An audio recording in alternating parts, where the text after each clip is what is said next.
गोरखपुर फैज़ाबाद शिक्षक निर्वाचन क्षेत्र से तीसरी बार लगातार विजयी होकर के विधान परिषद सदस्य बने ध्रुव कुमार त्रिपाठी जी कल शाम पूर्वी उत्तर प्रदेश के मऊ जनपद की नगर पंचायत चिरैयाकोट चेयरमैन प्रतिनिधि राम प्रताप यादव के आवास पर आभार प्रकट करने पहुंचे। बतला दें कि राम प्रताप यादव राष्ट्रीय वित्त विहीन विद्यालय प्रबंधक संघ के मंडल अध्यक्ष भी हैं। मंडल अध्यक्ष जी की अगुवाई में माननीय विधान परिषद सदस्य ध्रुव कुमार त्रिपाठी जी का उनके आवास पर भव्य स्वागत किया गया। देखिए ये रिपोर्ट। हम आपसे रूबरू हैं पूर्वी उत्तर प्रदेश के मऊ जनपद के नगर पंचायत चिरैयाकोट से, जहां नगर पंचायत चिरैयाकोट में नगर पंचायत अध्यक्ष प्रतिनिधि राम प्रताप यादव के आवास पे हमारे साथ जुड़े हुए हैं शिक्षक एमएलसी ध्रुव कुमार त्रिपाठी जी, जो अभी भी हाल ही में विधान परिषद में जो शिक्षकों की रिजर्व सीट होती है उसका चुनाव संपन्न हुआ है और गोरखपुर डिवीजन से चुनाव जीता है ध्रुव कुमार त्रिपाठी जी ने, जिनके राइवल रहे करीबी राइवल अजय सिंह, जिन्होंने अजय सिंह को हरा करके सीट पे तीसरी बार लगातार कब्जा किया है, जो 2008 में 2014 में, उसके बाद तीसरी बार 2020 में उन्होंने चुनाव जीता है। वहीं दूसरी तरफ शिक्षक संघ के सबसे बड़े नेता ओम प्रकाश शर्मा चुनाव मेरठ सहारनपुर डिवीजन से हार चुके हैं। ये बड़ा झटका लगा है और सीधे हम उनसे जुड़ते हैं और आपसे रूबरू कराते हैं। एमएलसी जी, आपको हमारे नेशनल कवरेज चैनल में बहुत बहुत स्वागत है। बहुत बहुत धन्यवाद। आपके इस सम्मानित चैनल में मुझे संपर्क में आने का अवसर मिला और यह जो निर्वाचन हुआ है, इस निर्वाचन में पहला सवाल सर ये है कि जो शर्मा गुट से आप ताल्लुक रखते हैं उसका सियासी किला पूरी तरह से गिर चुका है और आपके सिवा कोई भी चुनाव जीत नहीं पाए, इसकी क्या वजह हो सकती है, क्या कहना है आपका? ये लोकतंत्र है। लोकतंत्र में राजनीतिक पार्टियां अपना प्रभाव जमाने के लिए कुछ ऐसे भी हथकंडे अपनाते हैं कि जो विधान परिषद जैसी सीटों पर अपने प्रभाव का, अपने शक्ति का या अपनी सरकार का प्रभाव डाल करके तरह तरह के अनियमितताएं की जाती हैं, जिसके आधार पर तमाम गैर शिक्षक इस शिक्षक क्षेत्र में मतदाता बन गए हैं और मतदाता बन जाने के कारण आदरणीय ओम प्रकाश शर्मा जो शिक्षकों को एक ऐसे सम्मानजनक परिस्थितियां में पहुंचाए जिनका 50 वर्ष का अपना संघर्ष है, 48 वर्ष का विधान परिषद में सेवा करने का उनका एक ऐतिहासिक समय है। और मैं बताऊं, तमाम ऐसे हमारे पास संज्ञान में हैं कि विद्यालय में 5 कमरे हैं, बच्चे 120 हैं, मतदाता 74 बन गए हैं। तो इस तरह से जो हस्तक्षेप सरकार के द्वारा किया गया उसका परिणाम था कि आदरणीय ओम प्रकाश शर्मा उनने हमारे साथी चुनाव हार गए। लेकिन जो गोरखपुर फैजाबाद शिक्षक क्षेत्र यह 17 जनपद का निर्वाचन क्षेत्र है और मैं अपने को सौभाग्यशाली मानता हूं कि शिक्षक समुदाय ने मुझ पर विश्वास किया और तमाम विषम परिस्थितियां होते हुए भी संगठन उनके प्रत्याशी के संबंध में अपना अमूल मत दे करके इस सीट से ऐतिहासिक रूप से तीसरी बार मुझे विजयी बनाया। उसके प्रति कृतज्ञता ज्ञापित करने के लिए मैं इस जनपद में आदरणीय चेयरमैन के प्रतिनिधि यादव जी के प्रति आभार व्यक्त करने के लिए मैं यहाँ आया हूँ। आपको तीसरी बार सदन में भेजा गया और प्रदेश के सबसे उच्च सदन में आप प्रतिनिधित्व करेंगे अध्यापकों का, तो जो वित्त विहीन अध्यापक हैं उनके बेहतर जीवन के लिए और पुरानी पेंशन की बहाली के लिए आपके पास क्या ब्लूप्रिंट है? देखिए, आज तक शिक्षक समुदाय जो भी कुछ पाया है वह अपनी एकता के बल पर पाया है।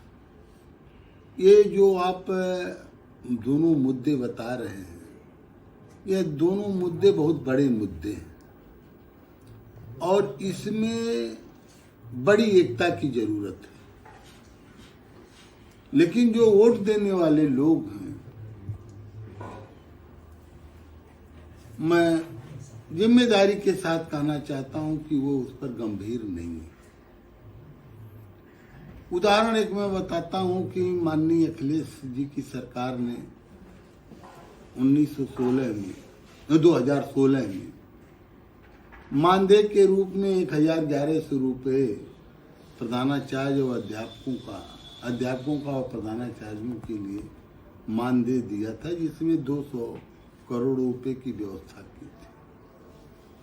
और स्नातक और शिक्षक सीटों में बहुत बड़ा अंतर नहीं होता है, क्योंकि स्नातक क्षेत्रों में भी शिक्षकों का बहुत बड़ा रोल होता है। मैं आपको बताऊं, वही मेरठ सीट से शिक्षक संगठन के सदस्य के रूप में, उम्मीदवार के रूप में आदरणीय हेम सिंह पंडित 4 बार जीत चुके थे, 5वीं बार लूज किए। यही डॉक्टर वाईडी सिंह शिक्षक दल के इसी क्षेत्र से वह स्नातक का चुनाव जीत चुके हैं। तो शिक्षकों की बड़ी भागीदारी होती है। जो 11 चुनाव हुए, उस 11 चुनाव में 7 उस सत्तारूढ़ पार्टी के उम्मीदवार जीते, जिन्होंने वित्त विहीन विद्यालयों के अध्यापकों की वह मानदेय यह कह के समाप्त किया था कि पूर्व की सरकार ने लिखा था कि यह कोई दृष्टांत नहीं माना जाएगा। तो इस पर भी सबको विचार करने की जरूरत है कि आखिरकार जब इतनी संख्या है उन क्षेत्रों में, 7 क्षेत्रों में, 3 तो शिक्षक क्षेत्रों में ही जीते, 4 स्नातक के क्षेत्र में जीते, तो क्या हम यह न माने कि उसमें वित्त विहीन विद्यालयों के शिक्षकों का वोट नहीं था? यदि वोट नहीं था तो उतना वोट और कहां से पा सकते हैं? कोई पार्टी का तो वोट था नहीं, कोई पार्टी, कोई ऐसा संगठन प्रभावी चलाती नहीं। उसी तरह पुरानी पेंशन है। आज यहाँ सम्मान समारोह था, तमाम हमारे साथियों ने फूल मालाओं से लाद दिया। उसे मैं चुनौती के रूप में स्वीकार किया। हमारे और तमाम वक्तागण कोई कहता था कि यह कांटों का ताज है, तो मैं उसको, उस कांटे के ताज को मैं जो है वो फूलों की ताज के अनुसार उसको स्वीकार किया है। और यह आपके इस सम्मानित चैनल के माध्यम से यह संदेश जरूर हो, मेरा अनुरोध, कि आखिरकार उन 7 सीटों पर किस तरह से वह उस सरकार के कैंडिडेट चुनाव जीत गए जिस सरकार ने वित्त विहीन विद्यालयों के शिक्षकों के मानदेय समाप्त किए। और आज तक तमाम वार्ताओं में सहमति व्यक्त करने के बाद भी आज तक कोई कार्य नहीं किया कि जिससे सेवा नियमावली ही बन जाए। तो इसको हम दोनों मुद्दों को चुनौती के रूप में स्वीकार किए और यह मेरा प्रयास रहेगा कि एक बड़ी एकता बना करके शिक्षकों को एक ऐसे शक्तिशाली समुदाय और संगठन के रूप में स्थापित करेंगे कि जो सरकार नहीं करेगी उस सरकार को भी बदलने की कुव्वत रखी जाएगी। एक सवाल और सर कि मदरसे जो है, मदरसे बोर्ड है, वहाँ से जो लोग शिक्षा ग्रहण करते हैं उनकी डिग्रियाँ जो होती हैं सरकारी नौकरियों में, उसमें एक हाशिए पर उनकी डिग्रियाँ रख दी जाती हैं, उनकी मान्यताएं अन्य बोर्डों के बराबर नहीं रहती हैं। उसके लिए आपका क्या कहना है? उसमें कहना क्या, उसको मैं भली भांति जानता हूँ, उसको हाउस में उठाया भी, डिस्कस भी हुआ। इस प्रदेश के अल्पसंख्यक कल्याण मंत्री उस समय चौधरी लक्ष्मी नारायण जी थे। उन्होंने कहा कि किसी न किसी विश्वविद्यालय से इसकी संबद्धता होनी चाहिए। तो हमने कहा कि आखिर आजादी के 75 वर्ष बाद भी संबद्धता नहीं हो पाई, तो क्या उन डिग्रियों वह पढ़ने वाले जो बच्चे हैं, जैसे आपका स्नातक और स्नातकोत्तर है, उन डिग्रियों को आलिया और वो कहा जाता है फाजिल कहा जाता है। तो अब उनको किसी विश्वविद्यालय से कोई संबद्धता नहीं, जिसके नाते सरकार उसको सर्टिफिकेट को स्वीकार नहीं करती। अब अभी हमारा मऊ में एक कानून हुआ है सभा, मैंने कहा कि कम से कम आप लोग अप्लाई तो करो। आखिरकार ये समुदाय को क्यों पीछे ले जा रहे हो कि जो स्नातक और स्नातकोत्तर उपाधि प्राप्त करेगा वह केवल मदरसे में रहेगा, सरकारी विभाग में वह बाबू भी नहीं बन सकता है। ये तो यहाँ पर है जो आपका ITI मिनी ITI है, उस मिनी ITI से जो डिग्री प्राप्त करता है हमारा नौनिहाल, हमारा बच्चा, हमारा छात्र, हमारा भविष्य, वह केवल अपना पेशा कर सकता है उसके आधार पर। उसकी भी मान्यता नहीं, उसको भी हमने हाउस में उठाया। यह नहीं है कि इस प्रदेश की जनता ने या इस प्रदेश के उस मुस्लिम बिरादरी के साथियों का, जो एक अच्छी संख्या है, 20-22 करोड़ की आबादी है, 25 करोड़ की आबादी है, सबको राज करने का मौका मिला। चाहे जिस तरह का झंडा लेकर के आया आदमी, तो उसको भी राज करने का मौका मिला। कोई यह नहीं कर सकता कि हम आए होते तो हम यह कर देते। इस प्रदेश में कांग्रेस बहुत दिनों तक रही, इस प्रदेश में सपा बहुत दिनों तक रही, इस प्रदेश में बसपा भी बहुत दिनों से रही, क्योंकि लोग का बड़े गर्व के साथ कहते हैं हम 4 बार मुख्यमंत्री रहे, हम 5 बार मुख्यमंत्री रहे, हमारी पार्टी के इतने लोग मुख्यमंत्री रहे। तो लेकिन यह तो हम पूरी जिम्मेदारी के साथ कह सकते हैं कि इस प्रदेश की सरकार हर तरह की शिक्षा व्यवस्था के प्रति संवेदनहीन है, और उसका कारण यह है कि हमारे अभिभावकों में, हमारे सम्मानित जनता में जागरूकता नहीं। आखिरी सवाल सर, के शिक्षकों के लिए आपका संदेश क्या है? हमारा सबसे पहले संदेश तो यह है शिक्षकों के लिए कि इस प्रदेश में या इस देश में समाज के हर व्यक्ति की अपेक्षा यदि भगवान के बाद किसी दूसरे से है तो वह शिक्षक समुदाय से है, क्योंकि जो हमारी भावी पीढ़ी है उसका आदर्श जो है वह शिक्षक है। आप भी विद्यार्थी जीवन में रहे, अध्यापकों की चर्चा, अपने विद्यालय की चर्चा,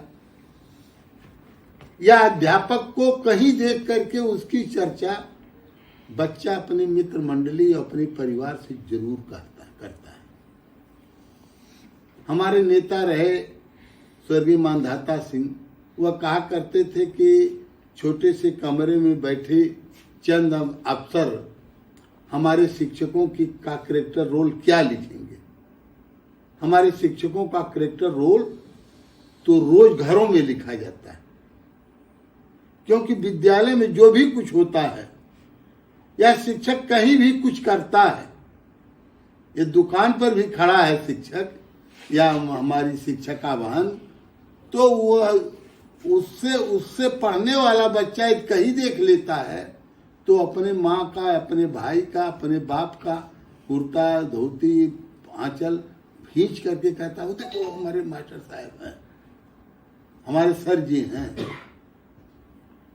तो जो अपेक्षा है, जिसके आधार पर हमारे मनीषियों ने कहा है कि गुरु गोविंद दो खड़े काको लागो पाए, बलिहारी गुरु आपने गोविंद दियो बताए, या गुरु ब्रह्मा गुरु विष्णु, तो यह जो हमारी समाज की, हमसे जो समाज की अपेक्षा है, उस अपेक्षा पर हम हमेशा निवेदन के साथ कहते हैं कि हमारे शिक्षक उसको कायम रखें,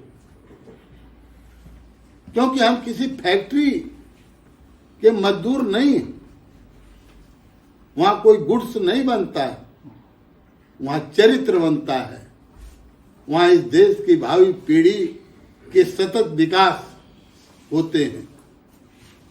अब राज करने वाले लोग यह मान ले कि नहीं, सड़े गड़े अनाज दे करके गरीबी दूर की जा सकती है, या विधवा वृद्धा पेंशन दे करके, विकलांग पेंशन दे करके गरीबी दूर की जा सकती है, लेकिन शिक्षा के बिना गरीबी दूर नहीं की जा सकती।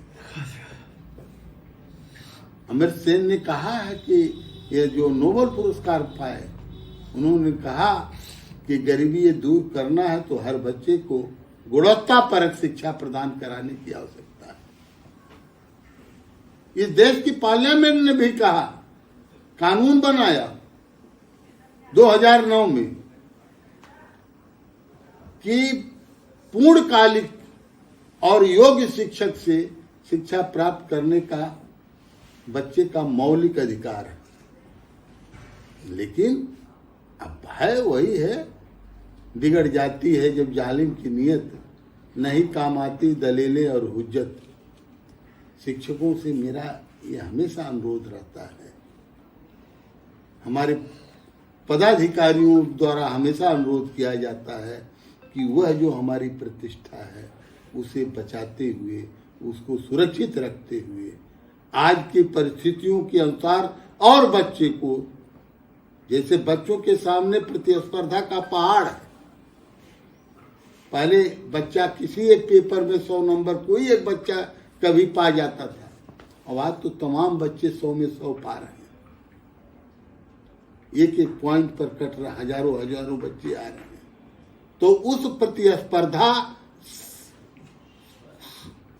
के युग में पहाड़ को पार करने के लिए उन बच्चों को तैयार करना हमारे ऊपर जिम्मेदारी है।